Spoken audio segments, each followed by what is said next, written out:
Hello everyone, welcome to the Red Men TV. It's time for your Twitter reactions to Liverpool 5, Brighton 1. Yes! Pleasant, very, very pleasant this afternoon on the pitch and in the Twitter responses as well. Let's start with Alban Overborn. Bobby is quite good, isn't he? So much love for Roberto Firmino tonight, and absolutely deservedly so. Took his 2 goals magnificently. I like the second one is so... That's so Suarez, and it's something that I think, you know, he has shades of Luis Suarez in the way he plays. You know, his all-round game, the way he hassles and the way he wins the ball back. But inevitably, it always feels like he falls short in the final third, in an attacking sense, in a goal-scoring sense. Just strides into the box, supporting Salah, and just smash it into the far corner. Keeper gets a hand on it, but he's never keeping it out.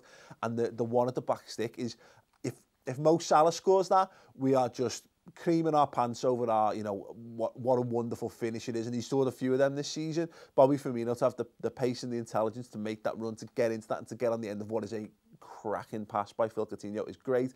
And again, just the way he sets play up, the way he supports the team, the way he wins possession back, absolutely magnificent. There's quite a few comments a bit further down on my list there. Adam Daly too, Firmino our hero, Mignolet our saviour, and Coutinho our magician.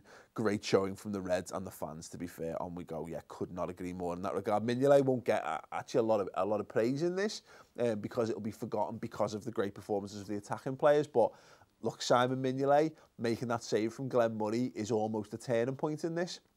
It helps put everything beyond doubt. And I know we get to a position where they get the penalty back, which is the craziest shout refereeing decision I think I've seen in a very, very long time. But magnificent save, and the Reds go on there and you know, gives us that 3-goal lead. And again, I know they peg one back, but yeah, just brilliant from Simon Mignolet. Trent Foster, David Foe 515 and a bunch of numbers. Trent was boss. Yes. If you don't think Trent was boss, go back and watch. Pardon me, I'm going to fix my mic.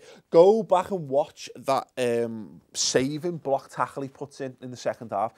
It's a really good moment for them. James Miller tries to take a man out, doesn't get it. He strides into the box, and you watch it back. Trent just follows the run behind our defensive line, and it looks like he's about to pull the trigger, and then he slides in and blocks in. Absolutely magnificent. And again, these are the moments that turn games for you. There's a little spell in that second half when, if Brighton get another goal or have another moment, you're thinking, well, God, you know, have we got another Sevilla in our hands? And mentalities shift, and their crowd starts to get, you know, starts to get behind them even more. So, yeah, great. I thought Trent handled himself really, really well. He had a tough game. A couple of moments where I think Izzy Brown got the better of him by and large in the second half. But again, this is a young lad. He is our third choice right back. Our third choice right back. He's a teenager, local lad, of course, which always helps. But I think that's worth putting into context. If you put a third choice of any player in any of the top teams in the Premier League, any of the teams in the Premier League, they would be almost guaranteed that any team would be nowhere near the quality of Trent Alexander-Arnold. So all the credit in the world to him. And the thing is, for every mistake he makes, he's only going to get better. It's only going to make him a better footballer because, you know, you don't learn from successes, you learn more from mistakes. So, moving on then. Ben at Ben Kerpen. No Mane, no problem. Yeah, I know, boss. Just leave Sadio Mane on the bench. It's fine. Matty Booth, 99. Coutinho ran the show. I could not agree more, mate. Absolute man of the match, nailed on performance. Even if for some reason they take the second goal off him, that would still be 2 assists and a goal. And really, we know it's 2 goals and 2 assists, and he was the best player in the park by a comfortable distance. And bear in mind, again, Firmino had an outstanding game today. So yeah, great. If you know, Phil Coutinho starts to put in performances like that on a consistent basis, how are people going to stop us? I genuinely don't know. But that's not our concern. LFC Sam WD would have lost a game like this last season. We have finally managed to beat and destroy the smaller teams rather than losing to them. Big step forward. Exactly. It feels like we found a way of playing, and that's not necessarily systemic. That's not, we found a one system fits all approach to beating certain types of teams.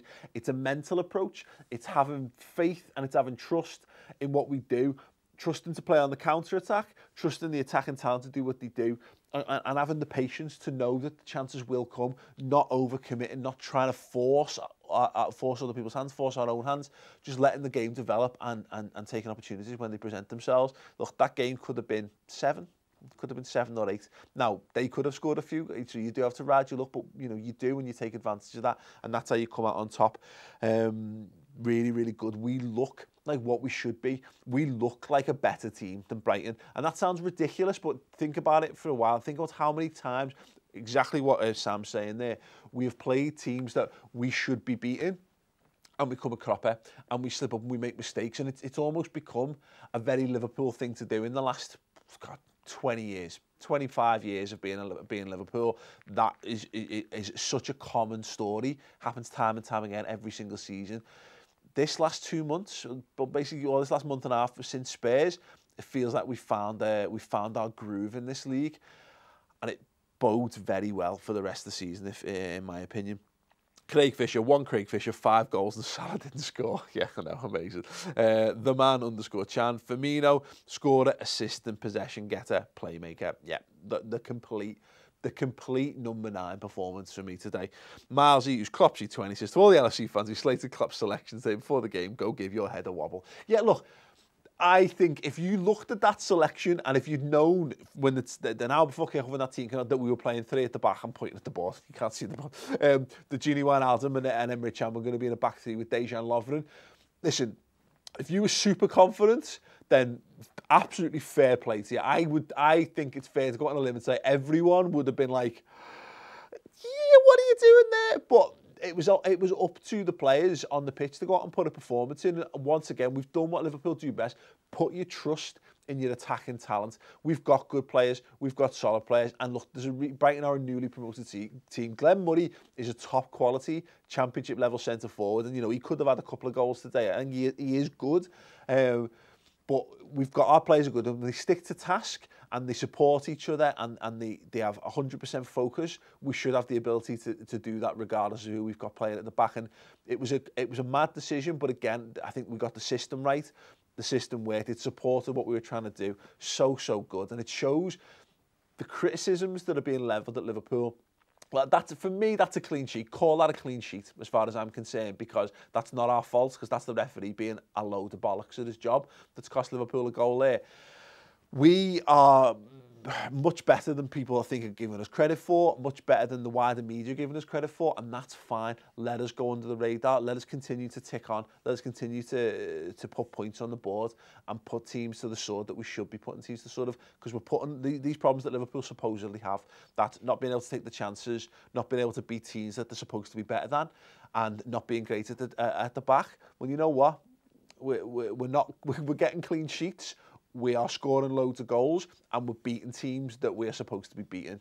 That's the hallmark of a very good side, and hopefully I would expect that to continue. It's making life enjoyable. I hope you've enjoyed this video. Hope you've enjoyed today. If you have done, drop a like on the video. Check out the rest of the content. But more from me, go over to Mates TV. I've got 2 videos this week. Fuck the Royal Wedding and about Big Sam Allardyce. If you need a little bit of a change, then they're there. Click on my face on the screen to subscribe to my channel. That would be greatly appreciated. Watch the content and give your feedback on it as well. Thank you very much. Enjoy the rest of the footy this weekend. I know I will. See you soon. Christmas merchandise out now. Click the annotation on the left hand side of the screen or the link in the description. Last Christmas, oh my word, have you seen this design? Could you imagine how many Evertonians you will piss off by wearing this at the dinner table on Christmas Day? Oh yes.